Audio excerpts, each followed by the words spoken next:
It is not a life time position کہ کوئی ایک شخص آ کے اس کے اوپر بیٹھ جائے. ویسے بھی تبدیلی اچھی بات ہوتی ہے.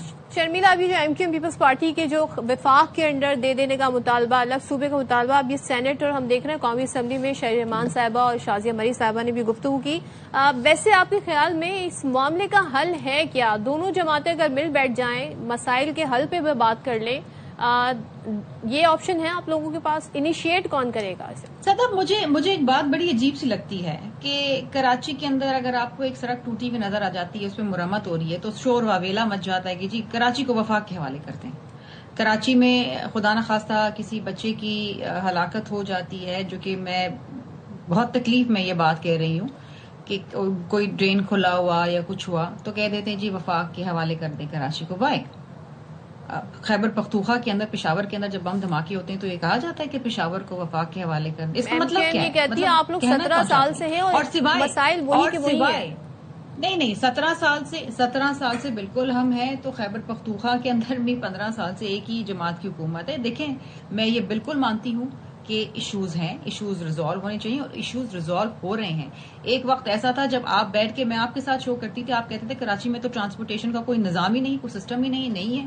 ابھی ہے. دوسرے صوبوں کو دیکھیں، آج آپ یہ کہہ سکتی ہیں ابھی بالکل ہے. کراچی کی آبادی کے حساب سے ہے صوبے کے اندر، بالخصوص کراچی کے کراچی کی آبادی کے نصاب سے ہم بڑھا رہے ہیں. دیکھیے، اوور نائٹ کوئی بھی چیز نہیں ہوتی، دیر آئے درست آئے. لیکن کراچی میں آج ایک الیکٹرک بسز کا سسٹم ہے، پنک بسز کا الگ سسٹم ہے، اسکوٹیز الگ دی جا رہی ہے، ایک سسٹم ہے. کراچی کی آبادی کو آپ دیکھیں، اور کراچی کی آبادی آج سے 17 سال پہلے اور آج میں بہت زمین آسمان کا فرق ہے. کراچی کے ریسورسز کے اوپر باہر سے جو لوگ آتے ہیں کراچی میں نوکریاں تلاش کرنے اور رہنے کے لیے، وہ بھی ایک بہت بڑا چیلنج ہے ہمارے لیے. دیکھیے، یو ہیو ٹو انڈرسٹینڈ کہ پورے ملک کے اندر ابھی جو پلاننگ ڈویژن نے جو اس وقت رپورٹ اپنی آفیشیل پاکستان کی جانب سے جاری کری ہے، اس میں جو غربت کی سطح سے نیچے جو لوگ ہیں، جو پاورٹی لیول ہے، وہ پچھلے 17 سالوں میں 15 سالوں میں بڑھ کے 29% ہو گیا. تو یہ پورے ملک کا یہ حال ہے، یہ کوئی خاص کوئی مہربانی کراچی نہیں. ٹھیک ہے شرمیلا، تھینک یو سو مچ. اور ظاہر ہے پرفارمنس کے لیے تمام گورنمنٹ کو اپنی سپیڈ بڑھانی ہوگی. سپیڈ تو بڑھانی ہوگی، بالکل جی. اور ہم بھی دیکھیں یہی چاہتے ہیں کہ کراچی بھی ہمارا شہر ہے، یہاں پر بھی ہم ڈیولپمنٹ دیکھیں. اور اب مہنگائی کی بات ہو ہی رہی تھی، جس رپورٹ کا بھی حوالہ شرمیلا صاحبہ بھی دے رہی تھی، کافی اس وقت ڈسکشن ہو رہی ہے اس رپورٹ کے حوالے سے. اچھا، رمضان کی بات کرتے ہیں. عموماً ہم سائم، آپ اور میں شروع رمضان سے بات کہہ رہے ہیں کہ ہم دیگر کنٹریز میں ہی دیکھتے ہیں، ایون کہ نان مسلم کنٹریز میں بھی دیکھتے ہیں کہ رمضان کے احترام میں، کسی بھی مذہبی تہوار کے احترام میں ڈسکاؤنٹ دیے جاتے ہیں، لوگوں کو ریلیف دیا جاتا ہے. رمضان کا چھٹا روزہ ہے مگر مہنگائی جو ہے وہ قابو میں نہیں آ رہی ہے. اگر ہم فروٹس کی بات کر لیں تو کیلا رمضان سے پہلے سے 70-80 روپے درجن مل رہا تھا، اب 200 سے 250 روپے تک چلا گیا ہے. سیب کی بات کریں 600 روپے کلو، خربوزہ 300 سے 350 میں فروخت ہو رہا ہے. روزے داروں کے لیے سادہ سی جو فروٹ چاٹ ہے نا، وہ بھی اب ایک لگژری آئٹم بنتا جا رہا ہے، کیونکہ 2-3 افراد کے لیے ظاہر ہے اتنے سارے اگر پھل خرید کے اگر فروٹ چاٹ بنائی جائے تو پھر پیسے کہاں سے کہاں چلے جائیں. جس دن ہم نے ڈے 1 پہ، جب ہم نے شام رمضان ڈے 1 کیا تھا، اس دن ہم نے ایک یہ سیگمنٹ کیا تھا منافع خوری کے اوپر، اور جس طرح سے خاص طور پر فروٹس کے اشیاء خور و نوش میں فروٹس کی جس طرح سے ریٹس بڑھے تھے. تب اس دن کے بعد سے میں روز خود مارکیٹ جا رہا ہوں. آپ یقین کریں، جو لال والا سیب آپ کو ملتا ہے نا، وہ 600 روپے، جو آپ کو گرین والا سیب ملتا ہے وہ 400 روپے.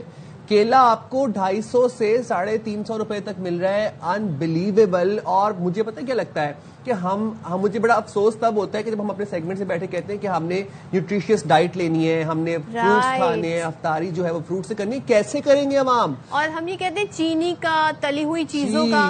آپ دیکھیں ان چیزوں پہ سبسڈی ہوتی ہے ہمارے ملک میں، چینی پہ سبسڈی ہوگی، آٹے پہ سبسڈی ہوگی. چلیں آٹا بھی ایک ضرورت ہے، لیکن پھل فروٹ پہ بھی پھر سبسڈی دیں جو کہ آپ کی غذائی ضرورت ہے. اتنا دکھتا ہے، آپ 1000 روپے کے اندر بھی فروٹ چاٹ نہیں بنا سکتے. آپ کو کم سے کم 1500 سے 2000 روپے چاہیے 3 سے 4 لوگوں کی فیملی کو فروٹ چاٹ بنانے کے لیے. تو آپ مجھے بتائیں 37,000 منیمم ایوریج ویج ہے ہمارے ملک کے اندر، افورڈ کر سکتے ہیں روز 2000 کی فروٹ چاٹ؟ نہیں کر سکتے. اس میں آپ نے بجلی کے بل بھی دینے ہیں، بچوں کی فیس بھی دینی ہے. اور ہمارے ساتھ ہمارے نمائندگان موجود ہیں، ذرا ان سے جانتے ہیں کہ ایک کم بجٹ میں کس طریقے سے بنائی جا سکتی ہے فروٹ چاٹ. روبین الوی نے ہمیں کراچی سے جوائن کیا ہے، نواب شیر ہمارے ساتھ پشاور سے ہیں، اور لاہور سے ہمارے ساتھ موجود ہیں